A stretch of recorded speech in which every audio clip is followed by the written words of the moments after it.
अस्सलाम वालेकुम स्टूडेंट्स। हम इफ़ स्टेटमेंट्स को देख रहे थे। तो इफ़ स्टेटमेंट्स में हमने दो सिंटेक्सेस को स्टडी किया था।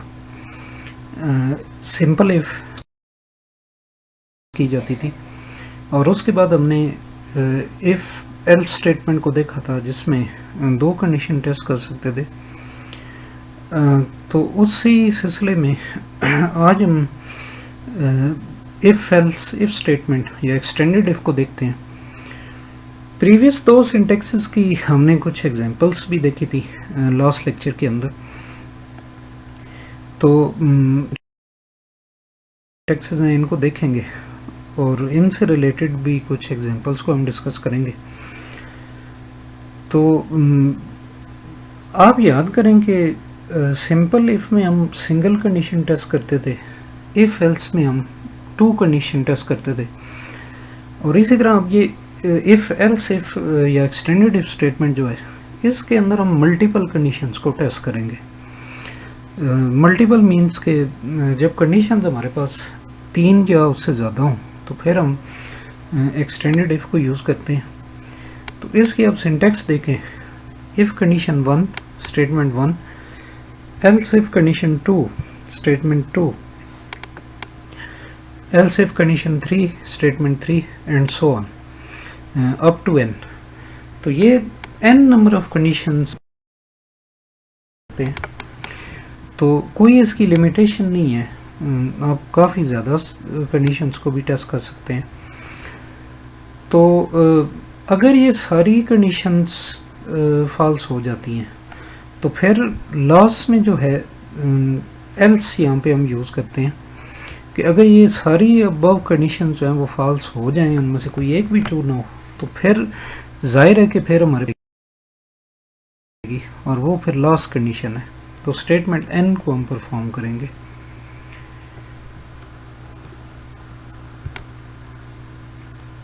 अभी देखें, इससे रिलेटेड एग्जांपल को हम देखते हैं।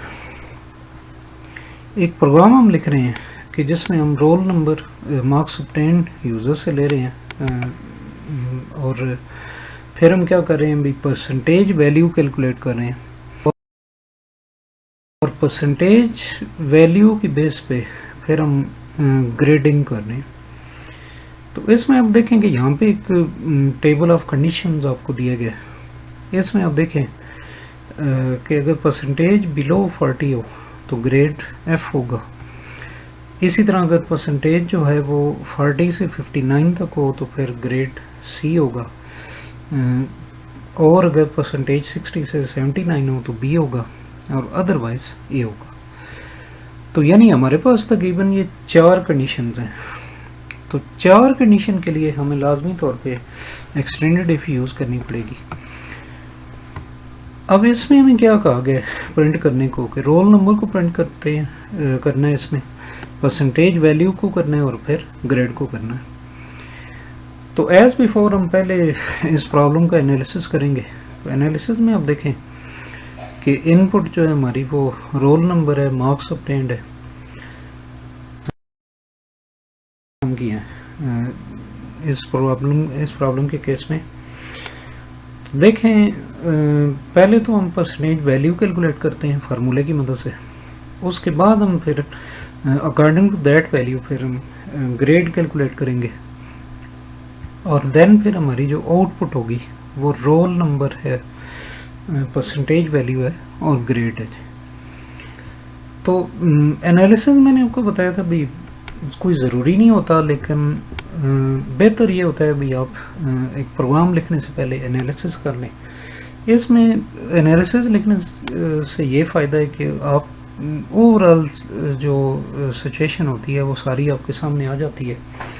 भाई आपने प्रोग्राम में इनपुट क्या देनी है, यूज़र से इनपुट आपने क्या लेनी है, और फिर उसके ऊपर आपने फार्मूलाज या कैलकुलेशन क्या परफॉर्म करनी है, और वो जो कैलकुलेशन है वो सिंपल है या किसी कंडीशन को यूज़ करते हुए, और फिर आउटपुट क्या आपने लेनी है। तो इसमें आप देखें कि यूज़र से हम क्या क्या चीज़ें ले रहे हैं, रोल नंबर ले रहे हैं, इस वजह से एज ए इनपुट यहाँ पे आ रही है। प्रोसेसिंग हमारी यहाँ पे दो किस्म की है, एक तो हम परसेंटेज वैल्यू कैलकुलेट कर रहे हैं और दूसरा फिर नंबर 2 जो है वो ग्रेड्स अकॉर्डिंग टू कंडीशन हम कैलकुलेट कर रहे हैं। तो इसमें आउटपुट जो है वो रोल नंबर होगा, जो भी हमें प्रॉब्लम के अंदर की गई है रोल नंबर है, परसेंटेज वैल्यू और ग्रेड है। तो यहाँ पे आप देखें इस स्लाइड के ऊपर प्रोग्राम देखें। प्रोग्राम में हम सबसे पहले उसी तरह एज बिफोर हमने हैश इंक्लूड हमने लिखा, फिर उसके बाद मेन, और यहाँ पे हम वेरिएबल डिक्लेयर कर रहे हैं। तो वेरिएबल जो है रोल नंबर और मार्क्स ऑब्टेन ये तो एज ए इंटीजर हम डिक्लेयर करेंगे, और परसेंटेज में क्योंकि उसमें डेसिमल पॉइंट उसके अंदर आने के चांसेस हैं, उसमें हम डिवाइड वगैरह के कर रहे हैं, तो इस वजह से इसको हम फ्लोट लेंगे। देन फिर हम कैरेक्टर वेरिएबल ग्रेड डिफाइन करेंगे। ग्रेड जो है ये ग्रेड वैल्यू को जो कैरेक्टर वैल्यू होगी उसको स्टोर कराने के लिए हम यूज़ करेंगे। तो अब यहाँ पे हम इनपुट ले रहे हैं यूज़र से प्रिंट एफ और स्कैन एफ की स्टेटमेंट्स की मदद से। तो रोल नंबर और मार्क्स ऑब्टेन एक ही लाइन पे हम ले रहे हैं। इसी तरह स्कैन एफ जो है वो भी हम इसके साथ ही एक लाइन के अंदर हम ले रहे हैं। तो वैसे ये अलग अलग भी आप लिख सकते हैं, प्रिंट एफ की और स्कैन एफ की जो अलग अलग दो स्टेटमेंट्स हैं रोल नंबर और मार्क्स ऑब्टेन के लिए, तो ये आपके पास फिर 4 लाइनें हो जाएंगी, तो वो अलग भी लिख सकते हैं।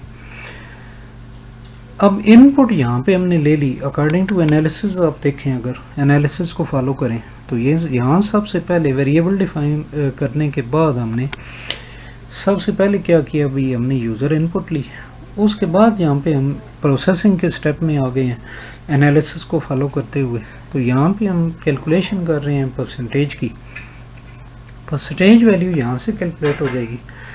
देन फिर उसी परसेंटेज वैल्यू को चेक करते हुए हम ग्रेडिंग कैलकुलेट कर रहे हैं। तो यहाँ पे हम लिख रहे हैं भी परसेंटेज अगर लेस देन 40 हो तो फिर ग्रेड क्या होना चाहिए, एफ। सिंगल इन्वर्टेड कामा हमने यूज़ किया है। सिंगल इन्वर्टेड कामा इसलिए कि क्योंकि ये कैरेक्टर टाइप वेरिएबल है ग्रेड, तो इसमें हम सिंगल इन्वर्टेड कामा ही यूज़ करते हैं। बाकी ये एफ या सी कैपिटल में लिखा हो या स्मॉल में लिखा हो, इससे कोई फ़र्क नहीं पड़ता। Else if percentage less than 60 तो ग्रेड सी होगा।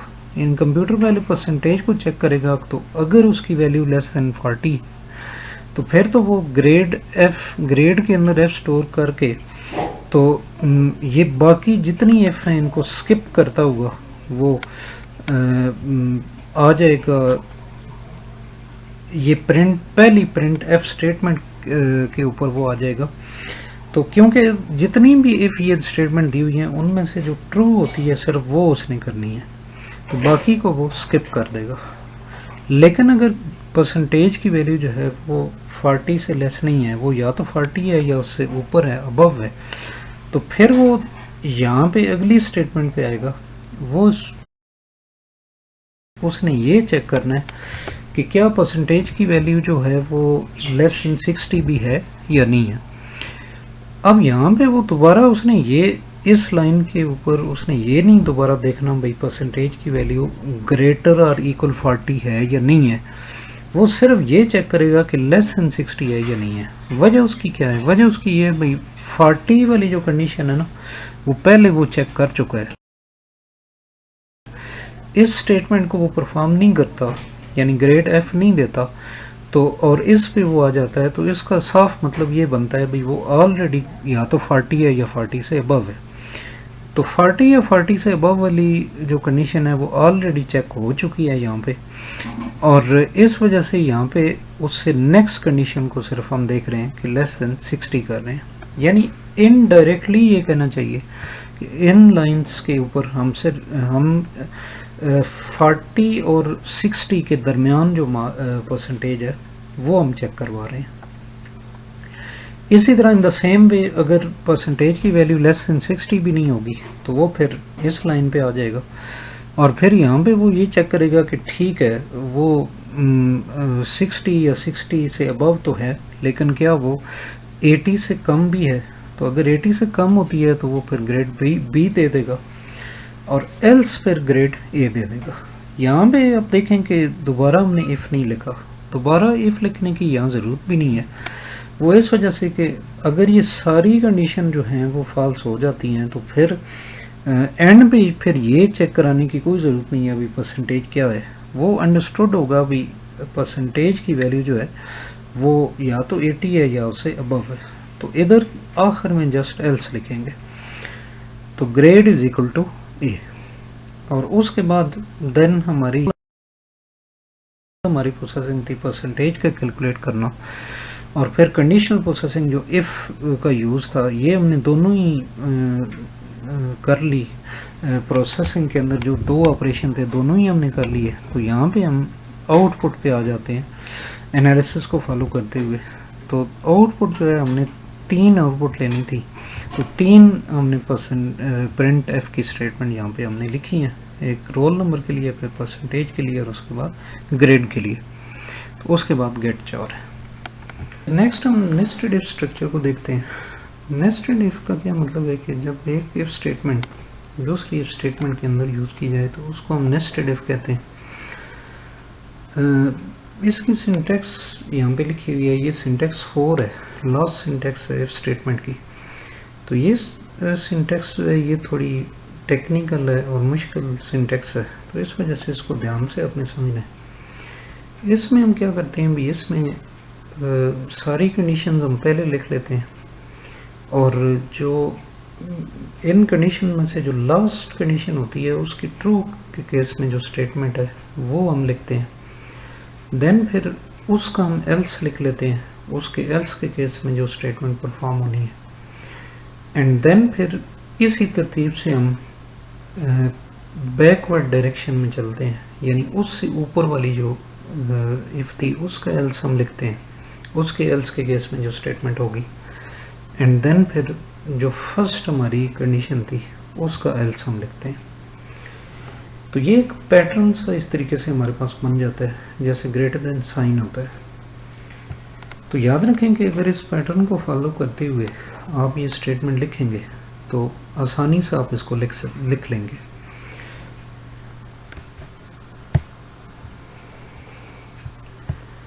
अभी हम प्रीवियस जो प्रोग्रामिंग एग्जांपल थी उसके ऊपर हम नेस्टेड इफ को अप्लाई करके देखते हैं। तो इसमें मैंने बाकी स्टेटमेंट नहीं लिखी क्योंकि बाकी जो स्टेटमेंट है उस प्रोग्राम की वो सेम ही होंगी, सिर्फ ये कंडीशनल पोर्शन मैं यहाँ पे लिख रहा हूँ। तो यहाँ पे आप देखें भाई, इफ़ परसेंटेज ग्रेटर और इक्वल 40, उसके बाद इफ़ परसेंटेज ग्रेटर और इक्वल 60, फिर इफ़ परसेंटेज ग्रेटर और इक्वल 80। तो तीनों कंडीशन जो है ना यहाँ पे हमने डायरेक्ट चेक कर ली हैं। तो अगर ये सारी कंडीशन ट्रू होंगी तो फिर क्या होगा, सारी कंडीशन ट्रू होने का मतलब ये है कि लास्ट कंडीशन भी ट्रू है, यानी ग्रेटर और इक्वल 80 है, तो ग्रेड हम क्या देंगे ए। फिर इसका एल्स देखेंगे, इसके एल्स का क्या मतलब है कि ग्रेटर और इक्वल 80 वाली स्टेटमेंट ट्रू नहीं है, लेकिन उससे ऊपर वाली जो थी वो ट्रू है।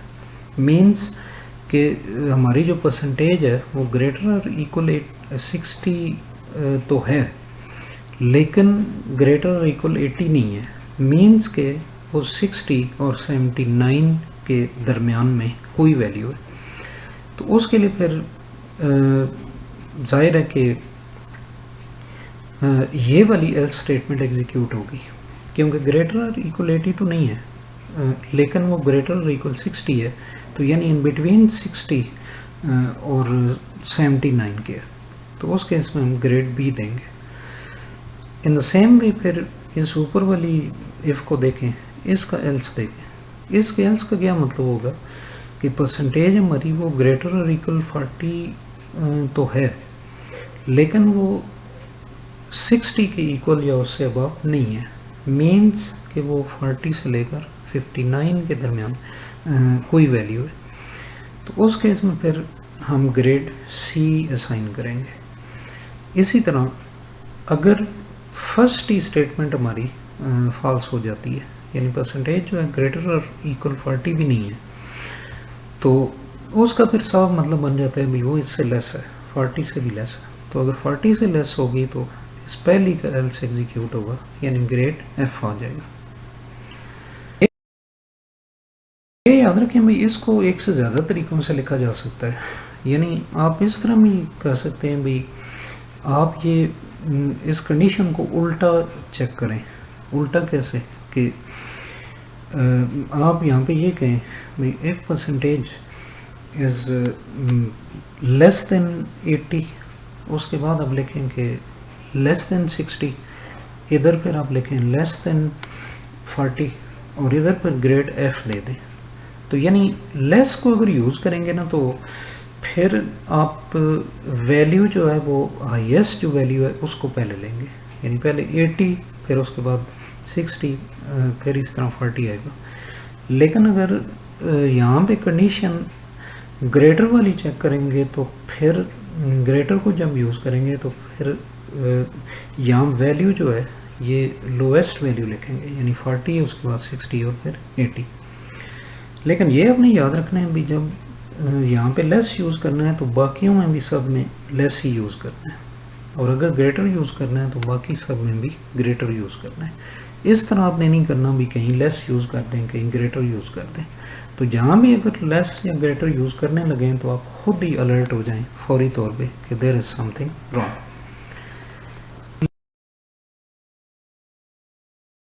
लेस और ग्रेटर वाला जो रूल है, ये जो रूल है, ये इससे पहले जो सिंपल हमारी एक्सटेंडेड इफ स्टेटमेंट थी, उधर भी आप इसको यूज़ कर सकते हैं।